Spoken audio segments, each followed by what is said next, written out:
আমি যদি এখনই ইচ্ছা করি যে কালকে সকাল হতে হতে 100টা বিয়ে করব, আমি পারবো। একটি নয়, দুটি নয়, ইচ্ছা করলেই পারবেন 100টি বিয়ে করতে, এমনই এক মন্তব্য করেছেন ইসলামী বক্তা ও বাংলাদেশ জামাতে ইসলামী সমর্থিত কুষ্টিয়া ৩ সদর আসনের সংসদ সদস্য প্রার্থী মুফতি আমির হামজা। তার এই বক্তব্যটি সামাজিক যোগাযোগ মাধ্যমে ভাইরাল হয়ে ব্যাপক ট্রল ও নিন্দার মুখে পড়েছে।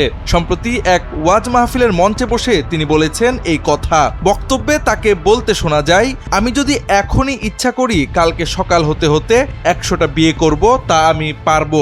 দেশে বিদেশে যত ভক্ত আছে যদি একবার ফেসবুকে পোস্ট দিয়ে দিই তবে সারা দেশ থেকে 100টা না 500টা চলে আসবে বলেও মন্তব্য করেন তিনি। RICL TMX, যুগের পর যুগ স্থাপনা থাকে মজবুত। ওয়াজ মাহফিলে বসে এমন উদ্ভট আলোচনার নিন্দা করেছেন অনেকেই, তবে আমির হামজার এমন উদ্ভট মন্তব্য এবারই প্রথম না।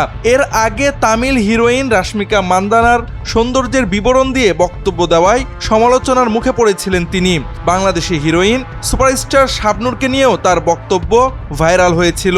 তাছাড়া নবীকে সাংবাদিক বলেও পড়েন তোপের মুখে। এসব নিয়ে সমালোচনার মুখে পড়ে জনসমক্ষে ভুল স্বীকার করে বলেছিলেন, আওয়ামী আমলে কারাবরণের পর থেকে মাঝে মধ্যে তিনি মানসিকভাবে কিছুটা বেসামাল হয়ে পড়েন, ফলে উদাহরণ দিতে গিয়ে ভুল হয়ে যায়। সামনে এমন কথা বলবেন না বলেও প্রতিশ্রুতি দিয়েছিলেন তিনি। রাশমিকা মান্দানা নাম শুনেছেন? চেয়ার আর কাটিং এ এখন পৃথিবীতে 1 নম্বরে আছে।